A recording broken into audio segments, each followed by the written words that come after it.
We want to give a shout out to our reviewer of the week, 29645CK, Elizabeth McCready. Yeah, I was like, she leaves her name at the end.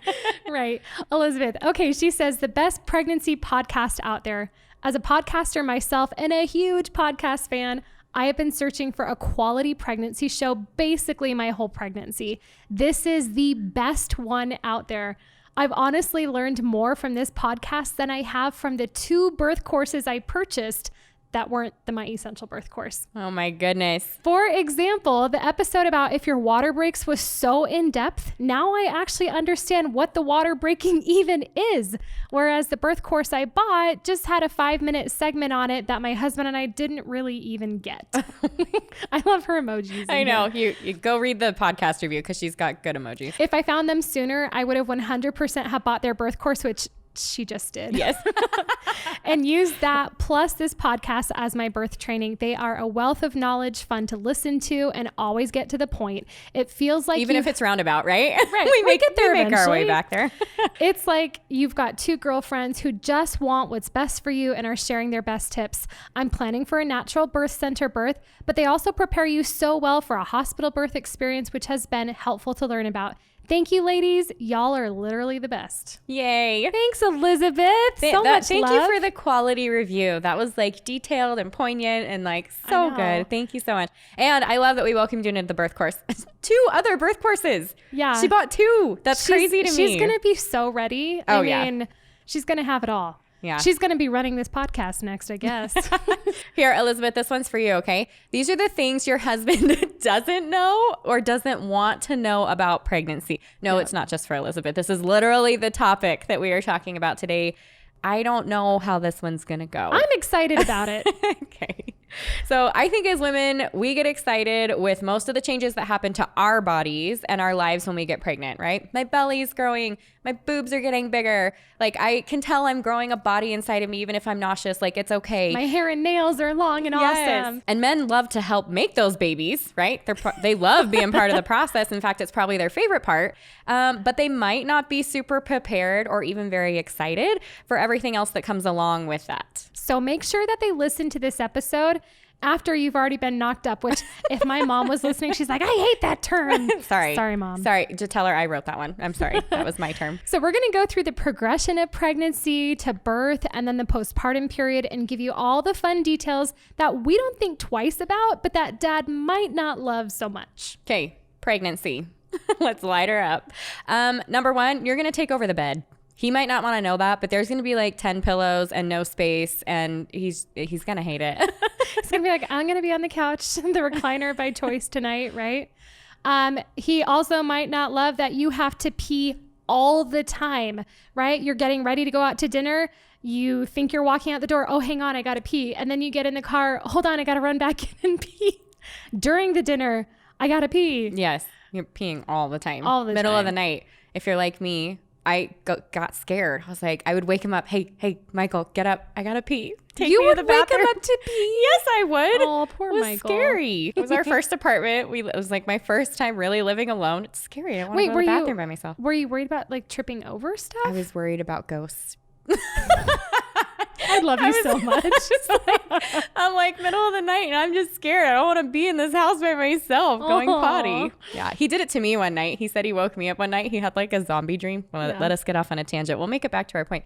He had like a zombie dream. He said, and so I remember him waking me up and asking me if I had to pee. And I was like, oh yeah, I do. Like, of course I do. I'm pregnant. I have to pee. And he said that one of the times when we did it, he put me in front of him. Stop on it. purpose. Oh my gosh. He didn't tell me till the next day. He's like, yeah, I had like a really bad dream. So like, thanks. Let the zombie get the pregnant mom, you know? The couple that pees together. Go ahead. I was going to say stays together. It's what, 12 years strong now? Something like that. Oh, okay. All right. You're probably going to be crazy emotional. Crying? Uh-huh. Angry? Yup. Crazy? Always. More than usual? Yeah. Yeah. For sure. All the emotions, right? You're up and you're down and you're all over and like he can't do anything right. And then he's the only person that you love. Like it's all over the place. Yeah. It's a lot. It's a lot to deal with. He'll either be the only one you can stand or you won't be able to stand him. I don't know what it is about that feeling. Which one? Fortunately, like for me, it was the former, right? I didn't tolerate other people very well. Oh, And me it's too. like, I only want it to be just you and I because she bugs me, he bugs me. Oh, I hated everybody. I was like, except for him, which was a benefit for us. Yes. But I did have friends who were like, oh, really? I can't stand my husband. Like he's the only one I don't want to be around. Oh my gosh. So it could go either way. You'll have bad dreams and blame him in real life. To be fair, I may do this now. Like, you have a dream and you're like, I saw you with somebody else. Yeah. No. And then you wake up like super pissed all day. Yeah. You don't know And what you're they did. angry and sad and you're like, it's irrational, but you still can't get over the feeling. Totally. All right, here's the kicker. You may or may not feel like having sex, or you may want it all the time. I don't know. It's like there's like not really a happy medium here. You're either like, no, I just zero sex drive, or like back to being, Well, and I feel like even if you have the sex drive sometime, especially with that first one. Oh, here we go, getting personal again. Anyways, Michael was like, I didn't want to like hit the baby. I don't know. It was like weird, Yeah. And me, I'm over there like, if you don't do this, I'm going to lose my mind. You got to take care of business. Right. So yeah, it can go either way. I know in different stages, right? Because maybe in the beginning you're super nauseous and you're like, don't touch me. And then maybe later you're really into it, or it could be the whole time, don't touch me, or the whole time you're really into it. Or other women who are like, I'm not into it because I just feel like a whale. I feel like I don't feel attractive. So I'm not really in the mood. I don't want him to see me, that sort of thing, which that might be another topic we need to talk about. But guys, if you're listening and you're worried about, quote, hitting the baby, don't worry about that. That's not like a thing. She's fine. Like, I'm actually pretty fine. sure they could be, right? It depends on, look, if you're in your first trimester and your baby's the size of a grape, you're okay, right? Yeah, it's no different than mom walking around, that sensation, right? Right. But I did think about that. And I'm like, well, if he is hitting the cervix and the baby's head is, he could be. But is it a problem? All right. The visual in my head right I'm now. sorry. Maybe that's what happens to them. I don't know. We'll have Moving to on. ask. Food that you used to love might turn your stomach. And that sucks if it's food that he likes too, especially when there's cooking involved, right? He might have to start eating out instead of stinking up the house with fish or chicken or whatever he's deciding to cook. Yeah. If he's deciding to cook, we hope he's cooking. For me, it was peanut butter, which is weird because I love peanut butter. He loves peanut butter. I love peanut butter everything. And I couldn't stand the smell. It was terrible. Meat.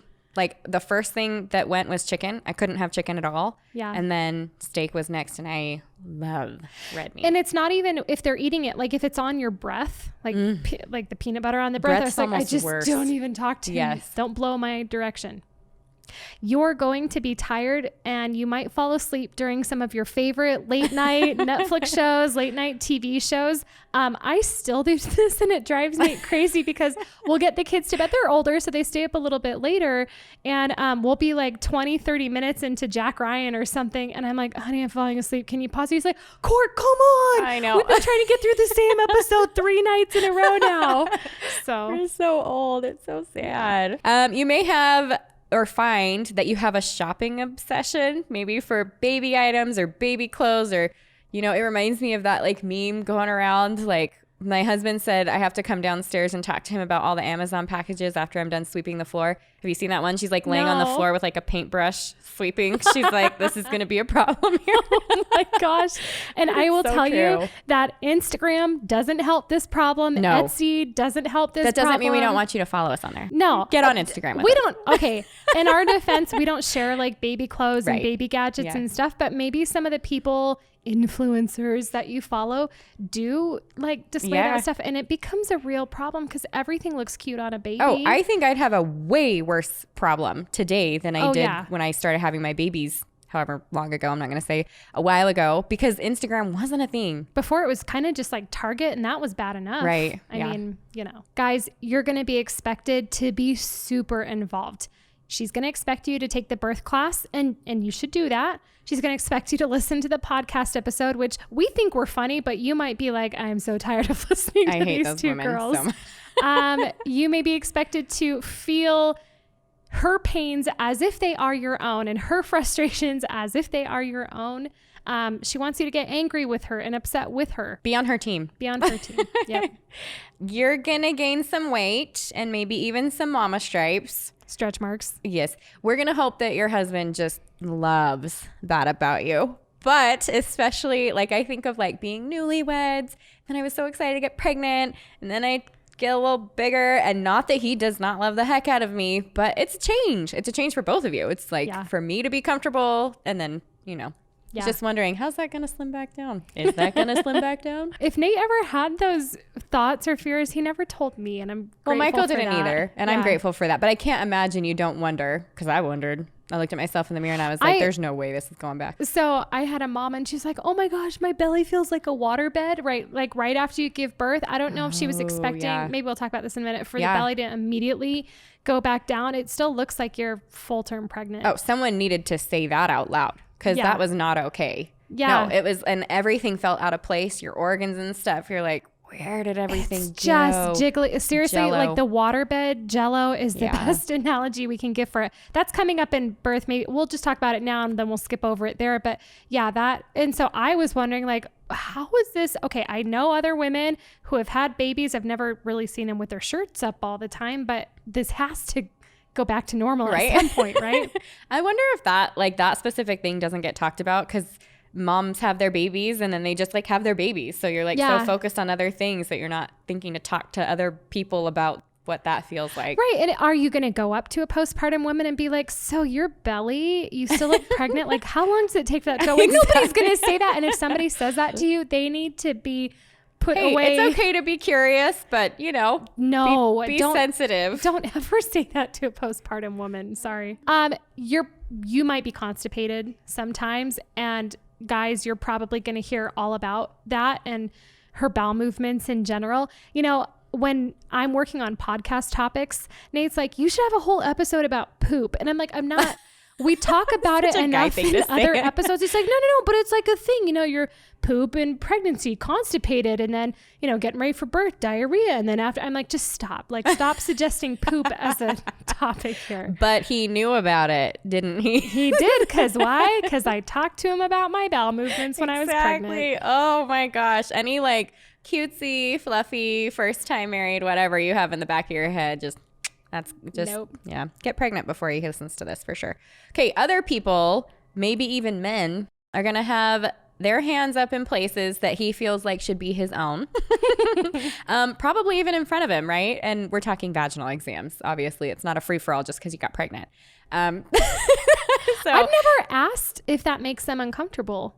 I asked Michael once, because I could tell it was making the provider uncomfortable. So when I was pregnant with my first, I brought Michael with me, and I'm laid down, and it's like the dentist office where they've got stuff, you know, I'm reading some dumb joke that he put on the ceiling, and he's got his hands in doing a vaginal exam. And I look over at Michael, like just glance quick, and the doctor looked at Michael, and then he was like looking up at the ceiling, and I'm like, wow, this is really uncomfortable for everybody, isn't it? Oh my gosh. So I asked Michael, he's like, well, it's not like my favorite thing to watch, but I don't know, like he's a doctor, you know? Yeah. But still, like, weird. All right. So during birth, here we go, moving into birth now. Some things that you don't want to know is that your water could break in his car.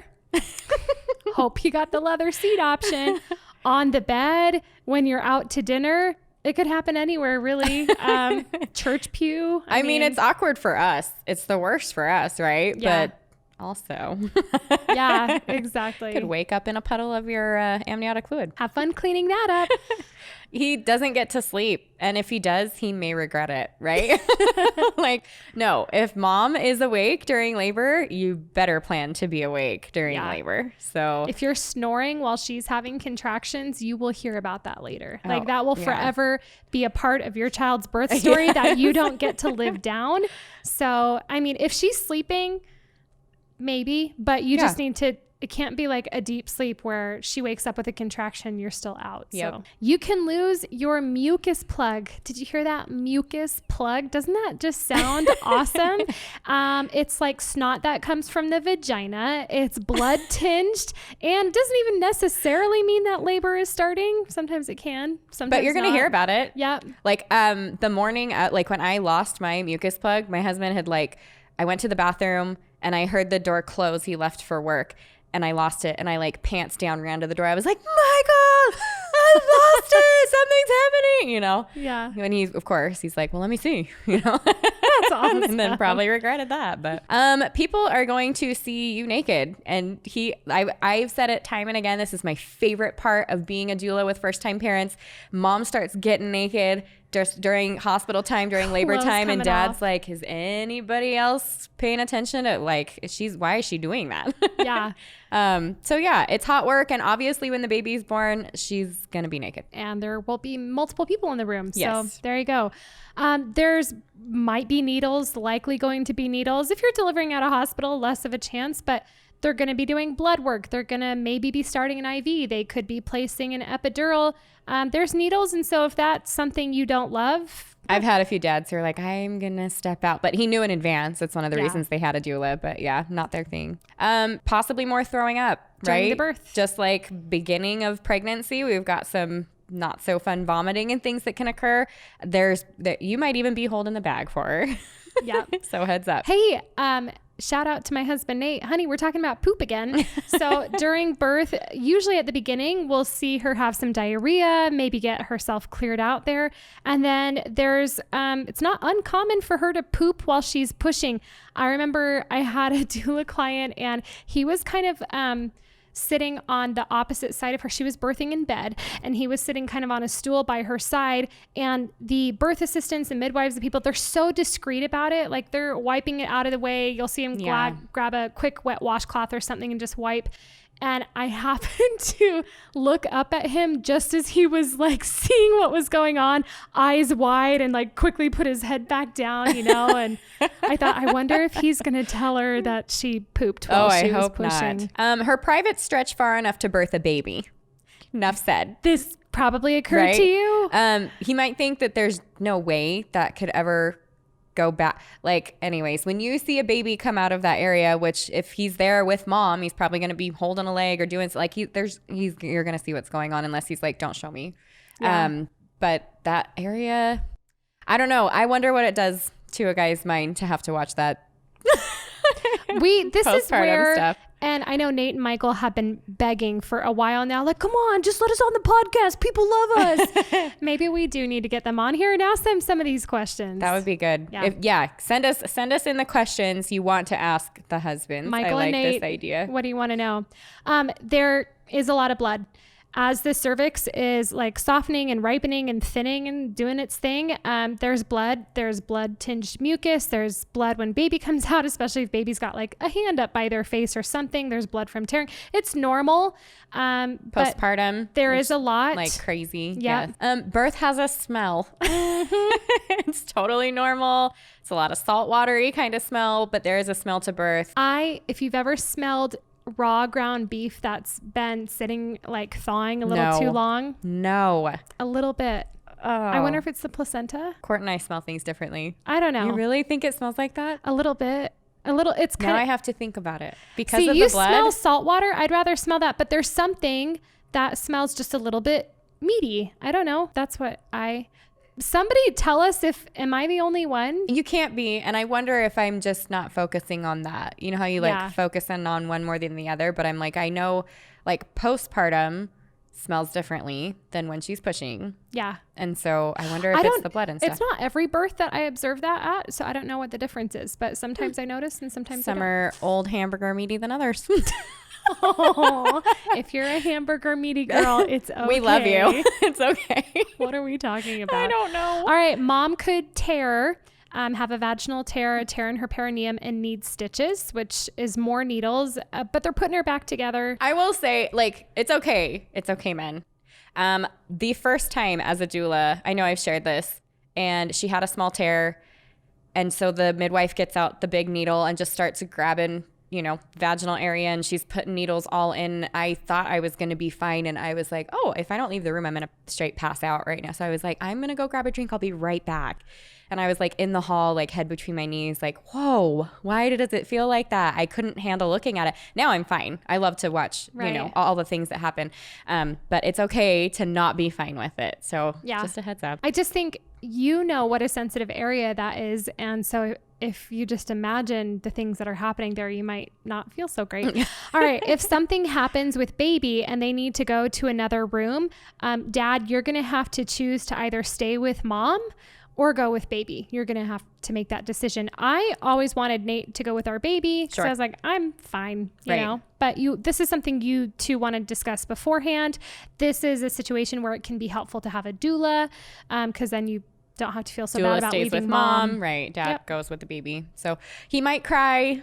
Dad might not love to hear this, but I think it's just like such a natural, normal part of it that when it happens, he's not going to care or think anything of it. But maybe he doesn't want to know that it just happens, and that's what makes everyone else cry, and it's beautiful. All right. So you've had your baby.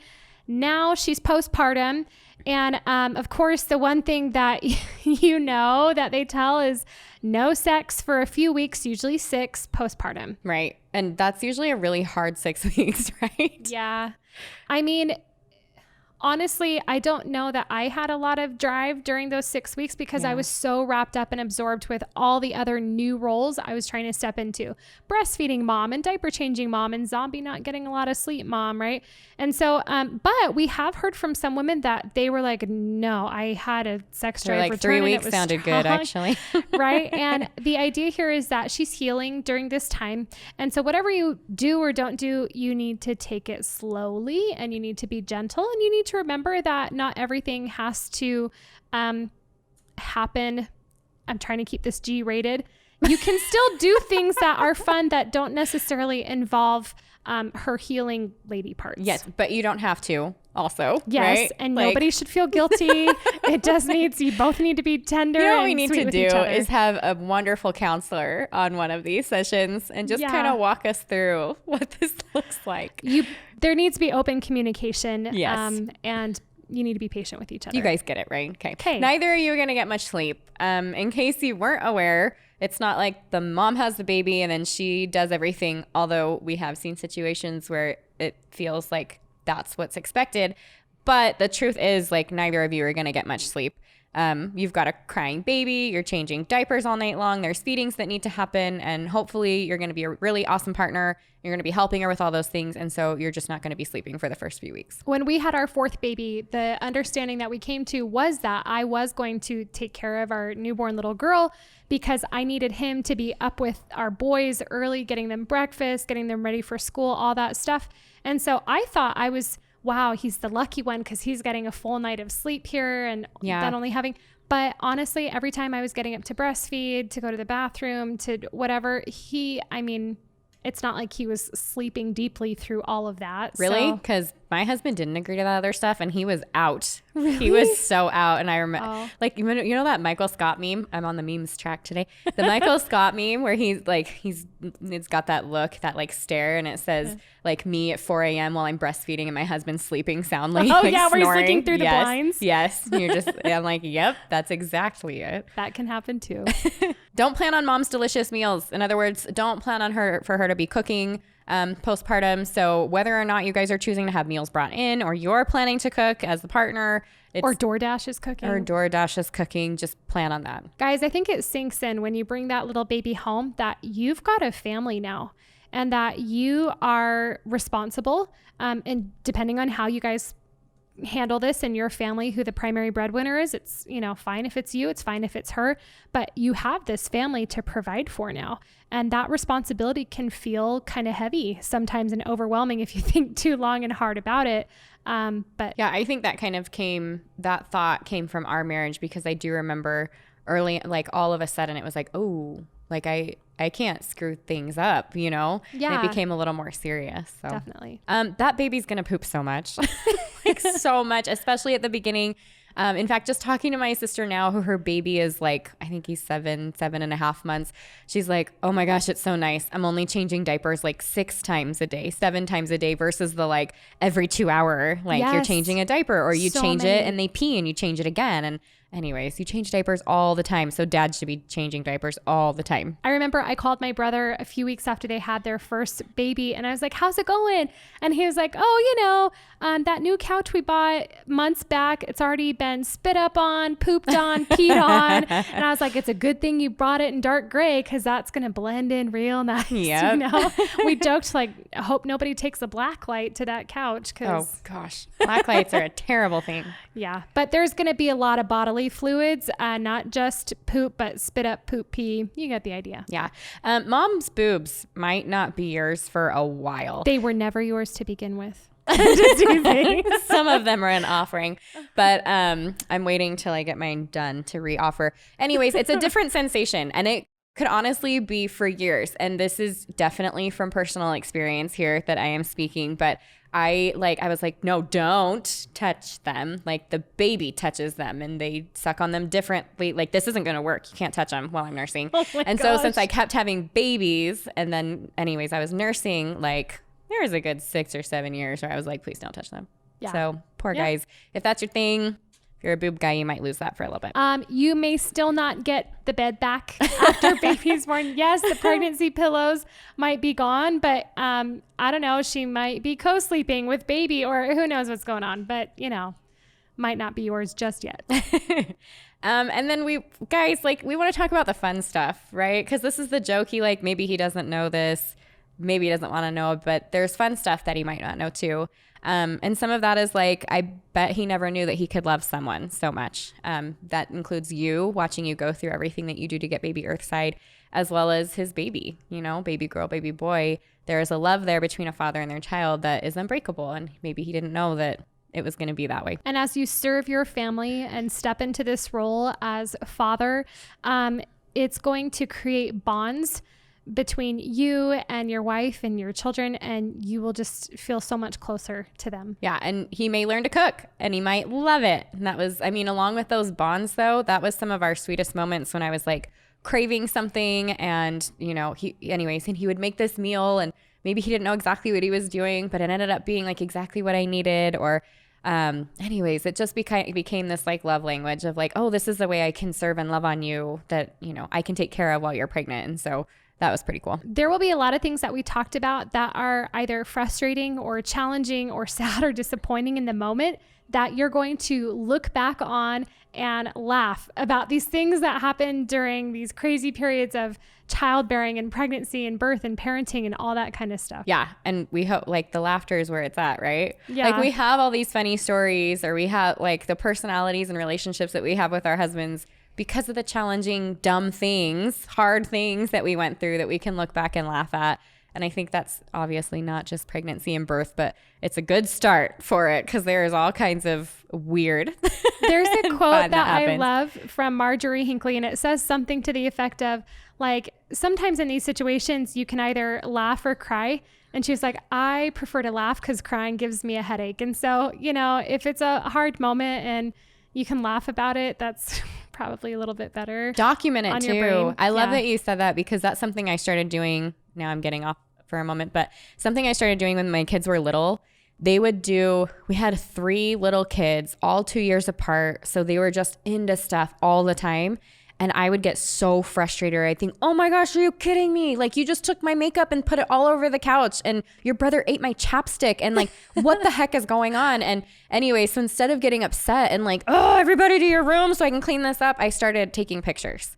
And I was able to, even by the end of that night, be like, yeah, that was funny.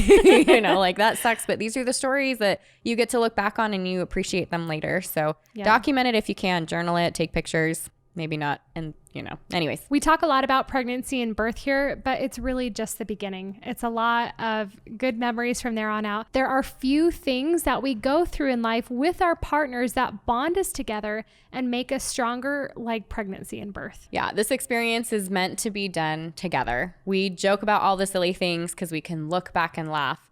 But if you're finding this time challenging and you're feeling like you need some help, then we want you to reach out to a counselor or a trusted friend or a family member. And we promise from experience, just like Courtney said, that every single challenge that you walk through as a couple has a reward at the end and bonds you together even more. It brings you closer to one another, and it makes your relationship stronger.